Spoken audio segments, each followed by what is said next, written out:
Hello student, देखो बेटा, हम लोग जब रिफ्लेक्सिव रिलेशन चेक करते हैं, ठीक है, तो पहली बात तो ये आपके माइंड में होना चाहिए कि रिफ्लेक्सिव रिलेशन जो होता है वो रिलेशन ऑन सेट होता है। रिलेशन ऑन सेट का मतलब जो रिलेशन होगा वो ए क्रॉस ए का सबसेट होगा, ठीक है। तो इसको हम लोग बोलते हैं रिलेशन ऑन सेट ए, ठीक है।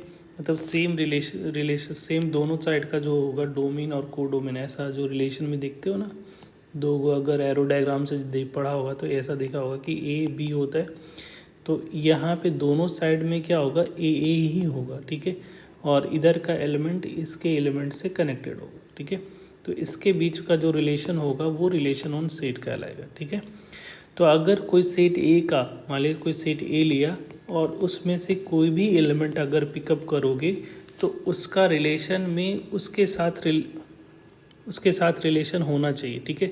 तो अगर मान लीजिए सपोज यहाँ से कोई भी पिकअप रेंडमली कोई एलिमेंट सेट ए का कोई रेंडम एलिमेंट पिकअप किया ए, ठीक है, तो आपको उस हर एक एलिमेंट का, सेट ए का हर एक एलिमेंट का खुद के साथ रिलेशन एस्टेब्लिश होना चाहिए, ठीक है। तो ये जो होता है ये इसका नेसेसरी कंडीशन है। क्या है? नेसेसरी कंडीशन है कि खुद के साथ वो रिलेशन एस्टेब्लिश करना चाहिए, ठीक है। अगर इसके अलावा भी, अगर ए के अलावा भी किसी के साथ वो अटैच है तो कोई प्रॉब्लम नहीं है, बट हर एक एलिमेंट खुद के साथ रिलेटेड होना चाहिए।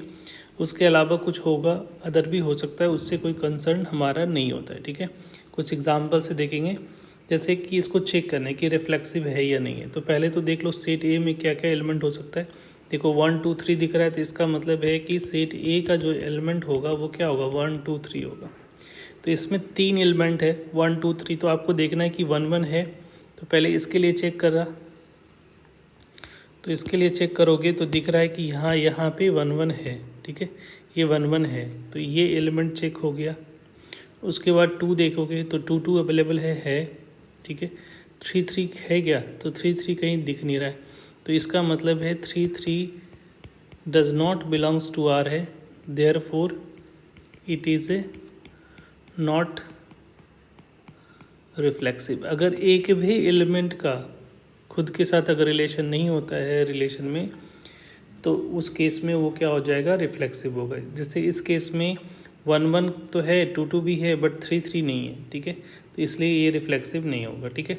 सेकेंड वाला चेक करते, देखो अब इस केस में 1 1 है, इसके लिए चेक किया तो 1 1 है, 2 2 चेक कर लेते, 2 2 भी है और 3 3 भी है। उसके अलावा कुछ और भी होगा तो हमारा कोई इससे कंसर्न होता नहीं है, ठीक है। तो इस केस में ये क्या कहलाएगा, ये तीनों अवेलेबल है तो इट इज़ ए रिफ्लेक्सिव, तो ये रिफ्लेक्सिव कहलाएगा, ठीक है। सिर्फ आप देखो कि ये तीनों का भी एलिमेंट सिर्फ अवेलेबल है, ठीक है, और कोई एलिमेंट नहीं है तो पर भी ये क्या कहलाएगा, इट इज़ ए रिफ्लेक्सिव, ठीक है। तो इसका मतलब क्या हुआ कि आपको सिर्फ क्या देखना है, अगर रोस्टर फॉर्मेट में होगा, ठीक है, जैसे सेट में 2 फॉर्मेट होता है, एक सेट बिल्डर होता है, एक रोस्टर। तो रोस्टर फॉर्मेट में तो डायरेक्टली सेट का एलिमेंट चेक करोगे और देखो कि उसका जितने भी एलिमेंट है खुद के साथ रिलेटेड वाला सारे एलिमेंट उस रिलेशंस में अवेलेबल होगा ऑर्डर पेयर के फॉर्मेट में, तो वो रिलेशन कैसा होगा, रिफ्लेक्सिव होगा, ठीक है। कभी कभी जो है आपका रिलेशन जो है सेट बिल्डर फॉर्मेट में दिया रहता है, ठीक है, जो इस फॉर्मेट में है।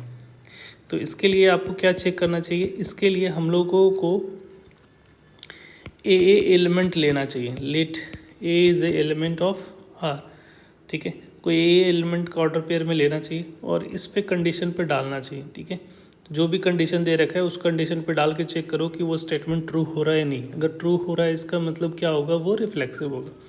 जैसे ए बी के जगह पे क्या डाल देना है, ई डाल देना है, ठीक है, या ए के जगह बी के ए के जगह पे बी भी डाल सकते हो।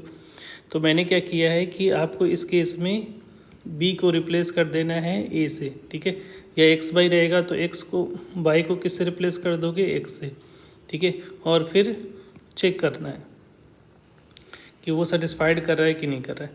तो यहाँ पे ए ले लिया तो देखो इस ये कंडीशन है हमारा, ये कंडीशन है हमारा, और ए भी दोनों बिलोंग कर रहा है नेचुरल नंबर से, ठीक है, और कह रहा है जेड का मतलब इंटीजर होगा, ठीक है। तो यहाँ पे देखो ए डिवाइडेड बाई ए क्या आएगा, 1 1 क्या होगा, इंटीजर है, हाँ है, तो कभी भी खुद के साथ अगर डिवाइड करोगे कोई भी नंबर, नेचुरल नंबर को, तो वो इंटीजर ऑलवेज देगा। तो इसका मतलब इट इज़ ए ट्रू है, ये ट्रू है। इसका मतलब क्या होगा, ये रिफ्लेक्सिव होगा। ठीक है, तो आपको कुछ नहीं करना बेटा, जो भी दिया रहेगा या तो एक्स वाई के फॉर्मेट में दे रखा है ये भी में, तो जो सेकंड वाला होगा उसको भी ए डाल के और देखना कि जो कंडीशन वो सेटिस्फाइड कर रहा है कि नहीं कर रहा है। अगर कर रहा है तो वो रिफ्लेक्सिव होगा और नहीं करेगा तो रिफ्लेक्सिव नहीं होगा। आई होप क्लियर हो गया होगा। Thank you.